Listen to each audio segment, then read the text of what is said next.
Bonjour à toutes et à tous. Bienvenue pour votre rendez-vous quotidien avec l'actualité incisive de Corbeau News Centrafrique. Aujourd'hui, je vous reçois depuis notre studio 2 et pour décortiquer cette information des plus étonnante, je suis en compagnie de notre intrépide journaliste de terrain, Viviane Beltungu. Bonjour Viviane. Alors, on commence la semaine avec des coups de feu pour une histoire de moto ? Bonjour Gisèle. On peut dire que l'actualité centrafricaine ne nous laisse jamais de répit. Et oui, une simple demande de moto peut vite transformer une localité entière en poudrière. C'est ce qui s'est passé ce vendredi 14 août 2026 à Sikikede dans la Vakaga. Un accrochage entre un soldat Faka et un milicien d'autodéfense formé par le groupe Wagner a fait monter la mayonnaise. Une histoire de moto qui met le feu aux poudres, c'est assez ahurissant. Mais dites-nous Viviane, qu'est-ce qui se passe exactement à Sikikede, cette localité reculée du nord-est ? On nous parlait déjà récemment de la garde rapprochée de l'empereur Faustin Touadéra et de ses drôles de méthodes avec des histoires de vol. On a l'impression que ces forces, qu'elles soient Faka ou affiliées à Wagner, ont une sacrée réputation.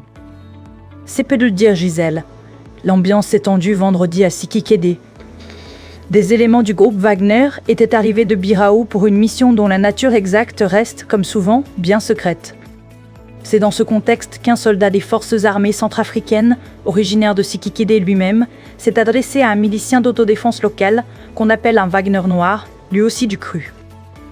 Et là, l'élément déclencheur, une moto. Un soldat Faka demande la moto d'un milicien pour les forces russes. C'est le monde à l'envers, non ? Exactement.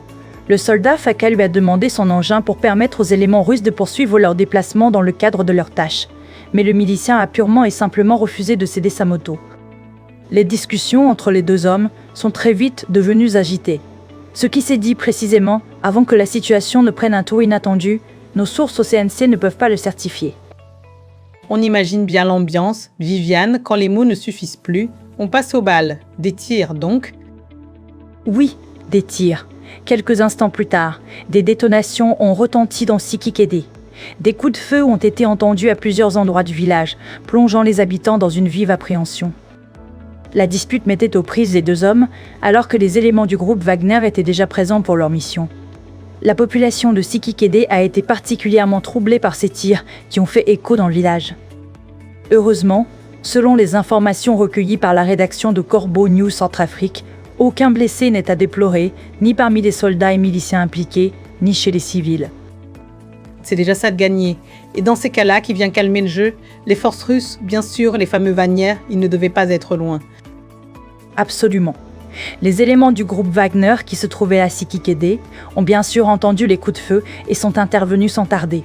Ils se sont rendus sur les lieux pour stopper l'accrochage entre le soldat Faka et le milicien d'autodéfense.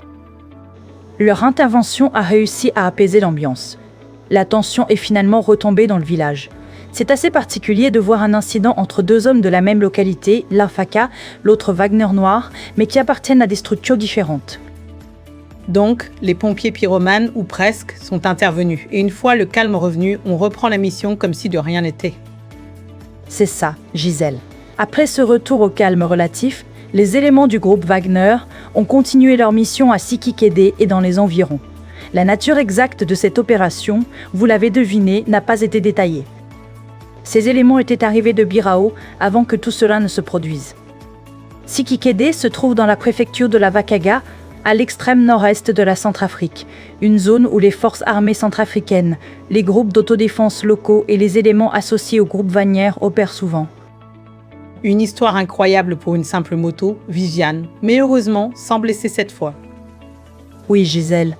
Pour les habitants de Sikikede, les tirs de vendredi ont avant tout engendré une forte inquiétude avant le retour au calme, grâce à l'intervention des éléments du groupe Wagner. Aucun blessé n'a été signalé d'après nos sources. Merci beaucoup Viviane Beltungu pour ce récit détaillé et pour nous avoir éclairé sur cet incident. Merci à toi Gisèle. Pour rappel, cet article nous est parvenu grâce à Ibrahim Moussa. Et pour toutes vos informations, vos témoignages et vos alertes, n'oubliez pas nos contacts WhatsApp et téléphone 236 75 45 72 112 72 ou le plus 136 72 112 112 112. Restez connectés à Corbeau News Centrafrique. À très bientôt.